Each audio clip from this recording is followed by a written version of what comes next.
এই যে ভেন্ডির ভর্তা, ভেন্ডির ভর্তা শুকনা মরিচ দিয়া ধনিয়া পাতা দিয়ে।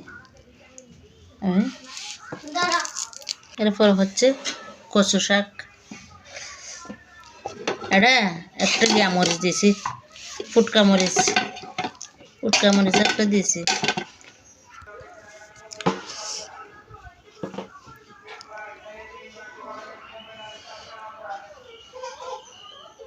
ভেন্ডি বিসমিল্লাহ।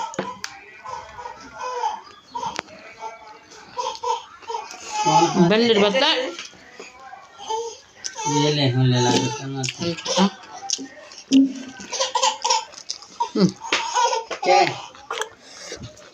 সে স্বাদ হনা হনা হেবেন। এরকম করে হারা হারা হন কমেন্টে জানিয়ে দেবেন। সেরকম মজা।